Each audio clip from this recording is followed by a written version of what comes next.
প্রিয় ছাত্রছাত্রী ৯.২ এর দেখো প্রশ্ন ১২। এখানে কিন্তু দুইটা পক্ষ দেওয়া আছে। কয়টা পক্ষ বলো? দুইটা পক্ষ। একটা হলো বাম পক্ষ, একটা হলো ডান পক্ষ। তা আমরা সাধারণত বাম পক্ষ ডান পক্ষ থাকলে সমাধান লিখে আমরা একটা সাইডের কাজ করব। যদি আমরা একটা সাইড মানে বাম পক্ষের কাজ করব, বাম পক্ষের কাজ করে যদি আমাদের ডান পক্ষ প্রুফ না হয় তাহলে আমরা ডান পক্ষের কাজও করব। দেখো সেই ক্ষেত্রে আমি এখানে অঙ্কটা লিখে নিছি। দেখো ১২ নম্বর বাম পক্ষ আমি লিখে নিছি। দেখো cos square 30 degree minus sine square 30 degree. আমি সরাসরি মানটা একটু বসায় দেওয়ার চেষ্টা করব। কস 30 ডিগ্রির মান কত? দেখো কস 30 ডিগ্রির মান কিন্তু সাইন 30 ডিগ্রির সাইন 60 ডিগ্রির মানটা কিন্তু কস 30 ডিগ্রি পাবে। আমরা জানি দেখো সাইন 60 ডিগ্রির মান মানে 60 ডিগ্রির মানটা কিন্তু কসে চলে আসবে 30 ডিগ্রির মান হয়ে। তাহলে আমরা জানি সাইন 60 ডিগ্রির মান হলো √3/2। তাহলে এই স্কোয়ারটা আমরা ডিরেক্টলি বসাই দেব। আচ্ছা গেল। এখানে সাইন 30 ডিগ্রির মান আমরা সবাই জানি। সাইন 30 ডিগ্রির মান কত বলো? হাফ। দেখো অনেক সময় স্লিপ অফ টান হয়ে যায়, তাই তোমরা এটা মনে কিছু করো না। মনে কিছু না করে তোমরা অবশ্যই এটা মনোযোগ সহকারে বোঝার চেষ্টা করো, যেন স্যার কী বোঝায় এটা একটু বেশি প্রাধান্য দিও। দেখো একটু কষ্ট করে বোঝার চেষ্টা করলে আমার মনে হয় কোনো সমস্যা হওয়ার কথা না। দেখো এখানে আমরা স্কোয়ার আর এই রুটটা কেটে দিতে পারি, তাহলে 3 থাকে, আর এই 2 স্কোয়ার পাইলে হয় 2 বার গুণ, তাহলে দুগুণে কত বলো? 4। এখানে স্কোয়ার আর 1 যদি কাজ করি 1ই থাকে, আর স্কোয়ার আর 2 যদি কাজ করি তাহলে 2 বার গুণ করলে কত হয় বলো? 4 হয়। এখন এখানে যে কাজ আছে এই কাজ কিন্তু একটা ভগ্নাংশের কাজ, এই কাজ কিন্তু আমরা সবাই পারি। দেখো দুইটা হরই একই রকম, তাহলে 4 একটা আমরা কমন নিয়ে নিতে পারি বা লসাগু আকারে নিতে পারি, তুমি যে যেটা ধরো। দেখো পরবর্তী কাজ কি? এই হর দ্বারা এই লসাগুরে ভাগ করা। হর আছে কত? 4, লসাগুও 4, তাহলে 4 4 এর মধ্যে 1 বার যায়, যে ভাগফল আমরা 4 লব দ্বারা গুণ করি, তাহলে 1 দ্বারা 3 গুণ করলে 3 মাইনাস 4 4 এর মধ্যে 1 বার যায়, 1 দ্বারা 1 গুণ করলে কত? 1। দেখো 3 থেকে 1 চলে গেলে প্লাস 3, 3 থেকে 1 চলে গেলে কত বলো? 2, নিচে থাকে গেল 4। এখন এই 2 কে 2 দুগুণে কত? 4, এটা আমরা জানি, তাহলে উপরে 1 নিচে 2। এইটা হলো একটা সাইড আমরা পেলাম, একটা সাইডের মান পেলাম। এবার আমরা ডান পক্ষের কাজটা একটু করব। দেখো আমরা ডান পক্ষটা একটু উঠাই।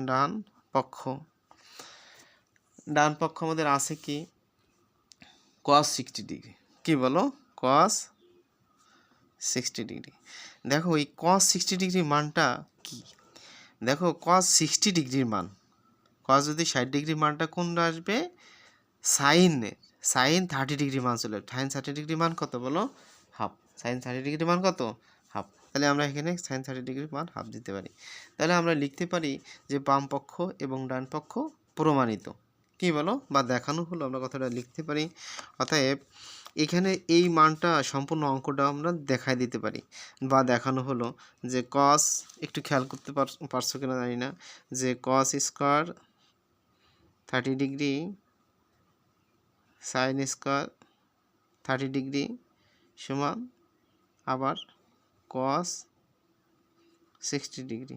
এটা দেখানো হলো, কথাটা লিখতে পারলো বা প্রমাণ করা হলো বা প্রমাণিত, এভাবে লিখুন।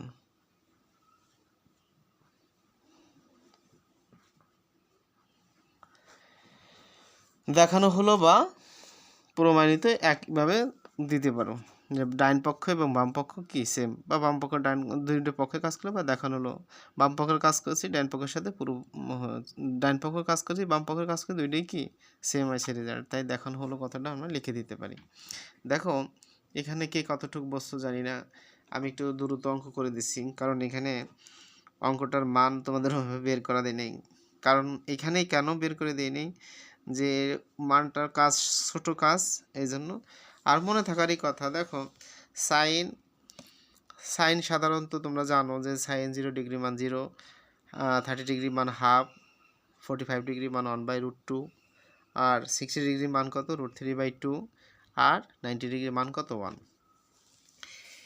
এই যে পাঁচটা মান সাইনের, এই পাঁচটা মান ওই 90 ডিগ্রি থেকে কসে নিয়ে আসবা ঘোরায়, যেমন cos 0 ডিগ্রি মান আসবে 1, আর cos 30° মান আসবে কত, ওই পাশে 60° মান আসবে।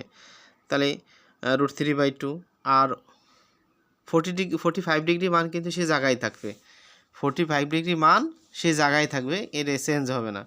যেমন √1/√2। এবার এই sin 30° মান চলে যাবে cos 60°তে। sin 30° মান আছে কত, হাফ চলে যাবে কোথায়, cos 60°তে। আর cos 90° মান চলে আসবে কোনটা, sin 0° মান কত, 0তে চলে যাবে। দেখো এইভাবেই তোমাকে একটু বুঝে বুঝে কাজ করতে হবে।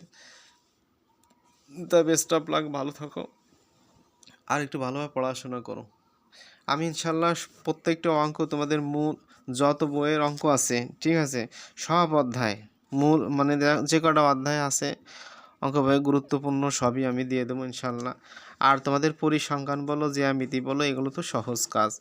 জ্যামিতি শুধু তোমাদের হলো ওই বৃত্তের কাজগুলো একটু কঠিন, তাছাড়া সবই সহজ। তাই বেস্ট অফ লাক, ভালো থাকো।